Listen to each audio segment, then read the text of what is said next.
Hello student, कैसे हैं आप सब। एक बार पुनः आप सभी का आपके अपने चैनल शिव कोचिंग क्लासेस पर स्वागत है। Class 12th chemistry NCERT chapter 7 में आज एक महत्वपूर्ण टॉपिक चर्चा करूंगा और बेहतरीन ढंग से समझाने की कोशिश करूंगा। बस वीडियो को अंत तक देखिएगा, कुछ भी कठिन नहीं है। आपको लिखने की तरीका सबसे अच्छी होनी चाहिए, क्योंकि स्टूडेंट आपके बुक्स में थोड़ा सा टफ पॉइंट रहता है, लेकिन उसे आपको लिखना कैसे है बस इतना तो आपको समझना है, और उसको मैं बेसिक से समझाऊंगा, चिंता करने की जरूरत नहीं है। ठीक है, चलिए। तो अंतर हैलोजन यौगिक आज का टॉपिक है। अंतर हैलोजन, देखिए हैलोजन जब हैलोजन से ही क्रिया करते हैं, देखिए ना, अंतर मतलब अपने समूह के अंदर ही क्रिया करना।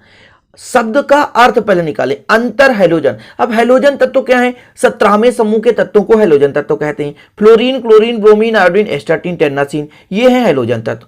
अंतर हैलोजन तत्व मतलब हैलोजन अपने अंदर ही तत्वों से, मतलब अपने समूह के तत्वों से ही क्रिया करके कुछ यौगिक का निर्माण करते हैं, जिन यौगिक को कहते हैं हम अंतर हैलोजन यौगिक। समझ रहे हैं ना स्टूडेंट? अंतर हैलोजन यौगिक मतलब जब दो विभिन्न हैलोजन, मतलब अलग अलग हैलोजन तत्व आपस में मिलकर अपने आपस में मिलते हैं और सहसंयोजक यौगिक बनाते हैं, तो बनने वाला जो यौगिक होता है अंतर हैलोजन यौगिक कहलाता है। ठीक, वो कितने प्रकार के बनाता है? तो 4 प्रकार के बनाता है। वो कौन कौन से 4 प्रकार? तो एक है AX, AX3, AX5 और AX7। अब आप कहोगे सर AX2 क्यों नहीं बनाता है, AX4 क्यों नहीं बनाता है, AX6 क्यों नहीं बनाता है? तो मैं आपको कुछ चीजें बताना चाहता हूं। जैसे मान लेते हैं 17वें समूह में आपको पता है कि एक अयुग्मित होता है। जब एक और एक्साइटेड होगा तो फिर 3 अयुग्मित हो जाएंगे, फिर और दूसरा एक्साइटेड होगा तो 5 अयुग्मित हो जाएंगे। तो जितने अयुग्मित कक्षक रहेंगे उतने ही बंध बनाएगा, उतने ही जोड़े में वो क्या करेगा कि बंध बनाने की कोशिश करेगा। इसलिए जब आपका एक कक्षक खाली है तो केवल एक कोई भी अन्य तत्व जुड़ेगा तो आपका AX बनाता है। जब 2 कक्षक मतलब एक और अयुग्मित होगा तो 3 बन जाएगी, एक ऑलरेडी था और एक पुनः एक्साइटेड स्टेट में आता 3 बनता है। आपको सब समझाऊंगा, आगे सब क्लियर हो जाएगा, चिंता करने की जरूरत नहीं है। ठीक है स्टूडेंट, समझ गए ना? तो 4 प्रकार के बनाता है, AX, AX3, AX5, AX7। तो एक एक एग्जाम्पल भी मैंने यहां पर ले लिया है। तो ClF, ClF3, ठीक है, IF7, IF5, सभी का एग्जाम्पल ले लिया। अब क्वेश्चन कैसे आता है? अंतर हैलोजन किसे कहते हैं? 2 अंतर हैलोजन यानी 2 प्रकार के अंतर हैलोजन यौगिक के आपको क्या बनाने रहेंगे स्टूडेंट? तो संरचना और आपका रहेगा, मान लीजिए उसके बारे में डिटेल करना, संकरण बताने को आएगा। तो मैं आपको 3 बता दूंगा, AX, AX3, AX5 और AX7। हो सकेगा तो चारों बता दूंगा। तो चलिए शुरू करते हैं। पहला नंबर, तो पहला आपका AX प्रकार। AX प्रकार मतलब यहां पर स्टूडेंट केवल एक अयुग्मित इलेक्ट्रॉन होगा। तो समझिएगा, इस प्रकार के अंतर हैलोजन यौगिक द्विपरमाणुक होते हैं, अर्थात केवल 2 ही परमाणु होते हैं तथा इनकी संरचना रेखीय होती है। कैसे होती है वो भी चर्चा करेंगे। तो रेखीय होती है। कैसी होती है? रेखीय। एग्जाम्पल के तौर पर आप ले लीजिए ClF। क्या लेंगे? ClF। यहां पर ले लीजिए ClF। अब स्टूडेंट इसका इलेक्ट्रॉनिक विन्यास निकालना है। क्या निकालना है? इलेक्ट्रॉनिक विन्यास। तो मैं आपसे कहूं कि क्लोरीन का परमाणु क्रमांक कितना होता है? 17। तो इलेक्ट्रॉनिक विन्यास 1s2 है ना, 2s2, 2p6 और फिर 3s2 और स्टूडेंट 3p। कितने हो गए? 2 2 4 6 10 2 12 और 12 और 12 5 17 हो गए। फिर स्टूडेंट यहाँ पे जो 3d है उसमें 0 इलेक्ट्रॉन है।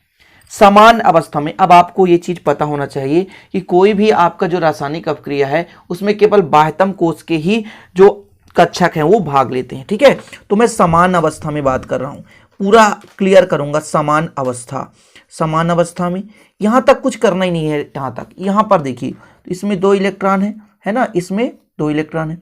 P में कितने इलेक्ट्रॉन है? 5 इलेक्ट्रॉन है। तो 1 2 3 4 और 5 हो गए। और D में कितने इलेक्ट्रॉन है? 0 इलेक्ट्रॉन है।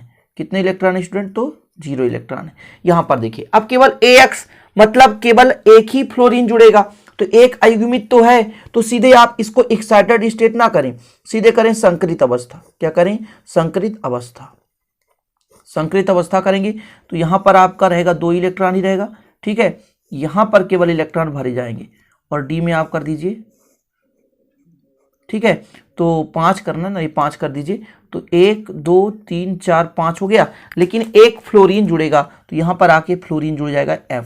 तो यहां पर स्टूडेंट यदि संकरण देखा जाए तो यस का 1 लिया और P का 3, कुल मिलाकर संकरण जो देखा जाए तो यहां पर इसका यदि देखा जाए तो यहां पर sp3 संकरण, कौन सा संकरण, sp3 संकरण। यहाँ पर देख सकते हैं। संरचना की बात की जाए तो रेखीय संरचना बनाता है। कैसे संरचना, तो कैसा होता है स्टूडेंट, रेखीय। कैसा होता है, रेखीय। आप लोग लिख लीजिए संरचना कैसा होता है, तो रेखीय होता है। अब ये रेखीय कैसे बनता है, तो रेखीय मतलब जैसे आपके पास एक क्लोरीन परमाणु है ना, इधर मान लीजिए आपका फ्लोरीन है, इधर मान लीजिए एक लोन पेयर बना के साथ, ये लोन पेयर के साथ रेखीय और लोन पेयर है 1 2 3, तो टोटल इसके पास कितने लोन पेयर हैं, तो क्लोरीन के पास टोटल 3 लोन पेयर है, मतलब जो बंध नहीं बनाते, देख सकते हैं। तो ये संरचना हो जाता है रेखीय। इस प्रकार से आपका पहला कंप्लीट हो गया, AX प्रकार का जो हो गया कंप्लीट। यहाँ पर केवल एक अयुग्मित है। अब जब दूसरा अपना देखेंगे AX3 प्रकार के, उसमें क्या होगा स्टूडेंट कि जैसा कि एक यहां पर अयुग्मित था, एक इलेक्ट्रॉन और जाएगा तो 3 अयुग्मित हो जाएंगे, तो 3 वहां पर फ्लोरीन जुड़ सकते हैं। तो पहला नंबर आशा और उम्मीद है कि आप लोग समझ गए होंगे। ठीक है स्टूडेंट, चलिए अब देखते हैं अपन क्या AX3 प्रकार के, थोड़ा सा वर्णन तो करना ही पड़ेगा, है ना। चलिए, इस प्रकार के अंतर हैलोजन यौगिक T आकार के होते हैं। इसमें केंद्रीय परमाणु sp3d संकृत होता है।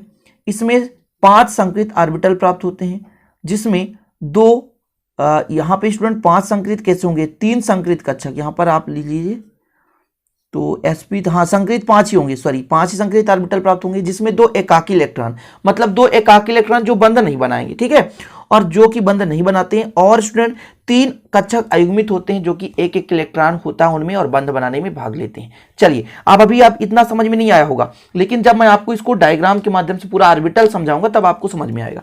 जैसे एग्जाम्पल लेके चलते हैं, एग्जाम्पल लेंगे ClF3 हो जाएगा, ठीक है। चलिए, अब आपको क्या लेना है, क्लोरीन लेना है। क्लोरीन केंद्रीय धातु परमाणु है, क्लोरीन लेना है ना, क्लोरीन ले लीजिए। तो क्लोरीन लेते हैं, परमाणु क्रमांक कितना होता है 17, इलेक्ट्रॉनिक विन्यास 2 1s2 2s2 2p6 हो गया, फिर कितना होता है 3s2, फिर कितना होता है 3p5 होता है, और 3d 0 होता है, क्योंकि 0 इलेक्ट्रॉन भरेंगे। देखिएगा कितने संकृत अवस्था, मैंने इसमें बताया कि 5 ऑर्बिटल होते हैं जो संकृत अवस्था में पाए जाते हैं, ठीक। चलिए, तो समान अवस्था निकालते हैं अपन, समान अवस्था, तो जो आपका तीसरा कक्षा वही तो रासायनिक अपक्रिया में भाग लेगा, ये वाला। तो आपका S का हो गया, इसमें कितने इलेक्ट्रॉन, 2 इलेक्ट्रॉन हो गए। P में कितने इलेक्ट्रॉन है, 5 इलेक्ट्रॉन, कितने इलेक्ट्रॉन 5, 1 2 3 4 5 हो गया। D में कितने इलेक्ट्रॉन है भैया, D में कितने इलेक्ट्रॉन है, तो 0 इलेक्ट्रॉन है, तो D में 0 हो गए। ये समान अवस्था में था। अब यहां पर बताया गया है कि इस प्रकार के जो यौगिक हैं इसमें कितने 5 संकृत ऑर्बिटल प्राप्त होते हैं। देखिए 5 संकृत ऑर्बिटल कैसे होते हैं, तो संकरित अवस्था भी नहीं, उत्तेजित अवस्था, यहां पर लिखें उत्तेजित अवस्था, ठीक है ना, थोड़ा सा लिखिएगा उत्तेजित अवस्था। तो यहां पर इसमें 2 ही इलेक्ट्रॉन रहने दें, यहां से एक इलेक्ट्रॉन निकल करके, 5 थे ना, तो 4 रहने दीजिए, एक इलेक्ट्रॉन निकल करके डी में चला जाता है, डी में चला गया इसमें। तो देख सकते हैं 1 2 3 4 5, 5 संकृत कक्षक मिल गए, जिसमें से 2 लोन पेयर है और 3 बॉन्ड पेयर, यानी 3 बंध बनाएंगे, 3 बंध बनाएंगे। तो ये उत्तेजित अवस्था था। अब लगाएंगे संकृत अवस्था, संकृत अवस्था क्या करेंगे, संकृत अवस्था। तो इसमें 2 इलेक्ट्रॉन रहने दीजिए, ठीक है, इसमें 2 इलेक्ट्रॉन है, इसमें सिंगल सिंगल है, ठीक है, और ये डी में भी स्टूडेंट 1 2 3 4 यहाँ पर सिंगल है। अब संकृत अवस्था में 3 फ्लोरीन जुड़ेगा, तो एक यहाँ पे फ्लोरीन जुड़ गया, एक यहाँ पे फ्लोरीन जुड़ गया, और एक यहाँ पे फ्लोरीन जुड़ गया। आप देख सकते हैं sp3d संकरण हो गया। यहाँ पर यदि देखा जाए स्टूडेंट, यहाँ पर पूरा, तो देख सकते हैं S का 1, P का 3 और D हो गया। तो इस प्रकार से sp3d संकरण बन गया, संकरण हो गया। बस अब आपको क्या करना है, संरचना बनाना है। तो समझ गया, इसमें आकृति जो होती है T आकार की होती है, sp3d संकरण पाया जाता है। 5 संकृत ऑर्बिटल होते हैं, जिसमें 2 एकाकी इलेक्ट्रॉन युग्म होते हैं। एकाकी इलेक्ट्रॉन युग्म का काम क्या होता है स्टूडेंट, कि वो बंध नहीं बनाते।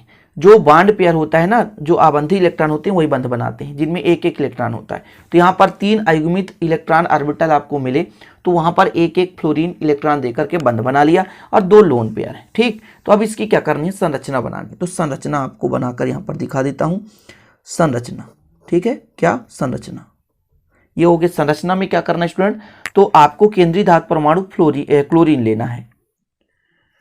तो यहां पर मैं लेता हूं केंद्रीय धातु परमाणु क्लोरीन।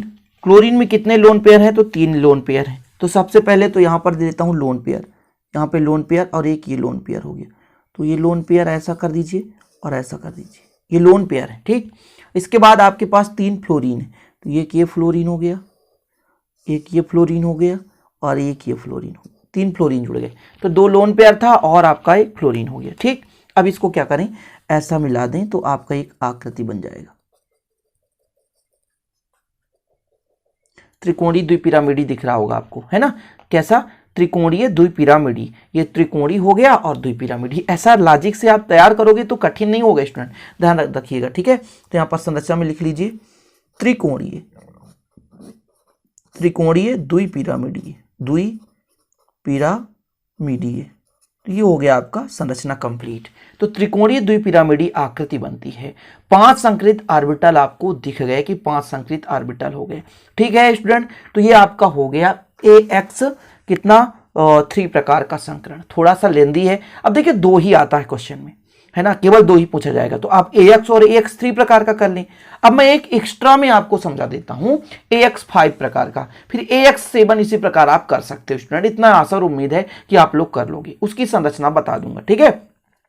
तो AX 5 में इस प्रकार के यौगिकों में sp3d2 संकरण होता है। इसकी संरचना वर्ग पिरामिडी होती है, जिसमें एक स्थान पर एक एकाकी इलेक्ट्रॉन युग्म रहता है, बाकी लोन पेयर से बॉन्ड पेयर रहता है। मतलब एक लोन पेयर रहता है और बाकी 4 बॉन्ड पेयर रहते हैं, 5 बॉन्ड पेयर रहते हैं। चलिए कोई बात नहीं, संकृत कितने ऑर्बिटल होते हैं सब कुछ बताता हूं। तो आपको यहां पर लेके चलना है क्या, एग्जाम्पल हमने लिया था IF5 लिया था, ठीक है ना। एग्जाम्पल ले लिया अपन ने क्या, IF5। अब यहां पर यह भी तो समझना है कि बाह्यतम कोश में कितने इलेक्ट्रॉन होंगे। तो यहां पर मैं ले लेता हूं I का परमाणु क्रमांक कितना होता है, 53। कितना होता है, 53। अब इसके बाह्यतम कोश में कितने इलेक्ट्रॉन होते हैं, 5 इलेक्ट्रॉन। तो मैं अभी पूरा नहीं निकालूंगा, केवल 5s का निकालूंगा कि 5s में 2 इलेक्ट्रॉन, 5p में 5 इलेक्ट्रॉन और 5d में 0 इलेक्ट्रॉन। पूरे निकालने की आवश्यकता नहीं, क्योंकि लंबा करेंगे तो बहुत लंबा आ जाएगा, इसलिए पूरा आपको परेशान नहीं होना है, ठीक है। तो समान अवस्था स्टूडेंट, क्या, समान अवस्था, समान अवस्था। इसमें कितने इलेक्ट्रॉन, 2 इलेक्ट्रॉन, है ना। इसमें कितने इलेक्ट्रॉन, 5 हैं, और इसमें कितने इलेक्ट्रॉन, तो 0 इलेक्ट्रॉन, है ना। तो यहां पर कर दीजिए 2 इलेक्ट्रॉन, इसमें कितने इलेक्ट्रॉन, तो 5 इलेक्ट्रॉन, और इसमें हो गया 0 इलेक्ट्रॉन। ये समान अवस्था था। फिर क्या करते हैं, उत्तेजित अवस्था। उत्तेजित अवस्था, उत्तेजित अवस्था में क्या होगा कि इलेक्ट्रॉन यहां से निकलेंगे, इलेक्ट्रॉन यहां से निकलेंगे, ठीक है। तो कहां पे जाएंगे, d ऑर्बिटल में जाएंगे, ठीक है। इलेक्ट्रॉन उत्तेजित होकर d ऑर्बिटल में जाएंगे। तो यहां पर आप रहने दीजिए, यहां से दोनों इलेक्ट्रॉन निकलकर d में जाएंगे। तो देख सकते हैं 1 2 3 4 5 6 संकृत कक्षक बन गया। एक लोन पेयर है और 3 बॉन्ड पेयर है, एक लोन पेयर है और 3 बॉन्ड पेयर हैं। अब अगली स्टेप में संकरित अवस्था। संकरित अवस्था मतलब सीधा जुड़ जाएगा, ठीक है। संकरित अवस्था, संकरित अवस्था में देख सकते हैं इस पे 2 इलेक्ट्रॉन पूरे रहेंगे, कोई दिक्कत नहीं है।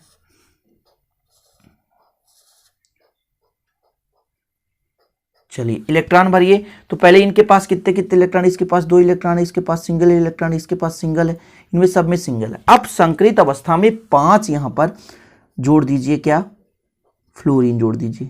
तो ये फ्लोरीन जुड़ गया, 5 तो फ्लोरीन जुड़ गया, है ना। अब इसमें यदि मैं संकरण आपसे कहूंगा तो यस है, P3 है और D2 संकरण हो गया। ये संकरण आपका कंप्लीट हो गया।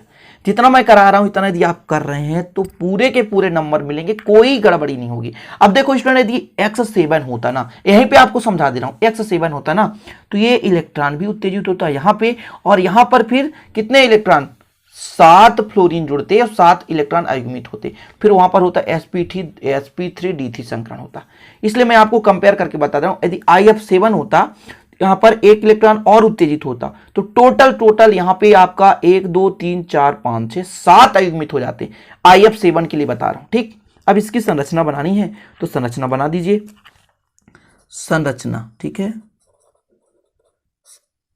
संरचना कैसी होती है, तो केंद्रीय धातु परमाणु क्या है आपका, केंद्रीय धातु परमाणु आपका है I, ठीक है। तो I कर दीजिए, ठीक है। I के साथ कितने जुड़े हुए हैं भैया, I के साथ कितने आपके पास फ्लोरीन है, तो टोटल 5 फ्लोरीन है। तो एक तो लोन पेयर है, यहां पर देखिए लोन पेयर है, तो ये लोन पेयर है, तो लोन पेयर को आप ऐसा कर दो, ठीक।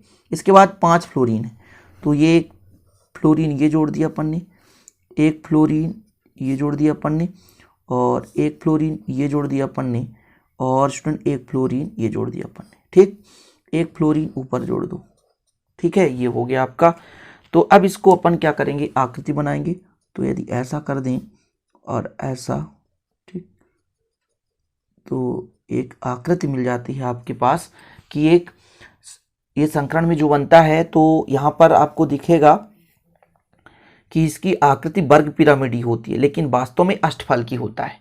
ये वर्ग पिरामिडी दिख रहा, वर्ग जैसे दिख रहा, और ये पिरामिडी है ना। लेकिन ये जब इसको अच्छे से बनाए तो एक प्रकार से अष्टफलकी की भांति बनता है। ठीक है स्टूडेंट, तो संकरण sp3d2 हो गया, और ये आपका संरचना हो गया। इतना आप यदि कर देते हैं स्टूडेंट तो कोई दिक्कत नहीं, आपको पूरे के पूरे नंबर मिलेंगे।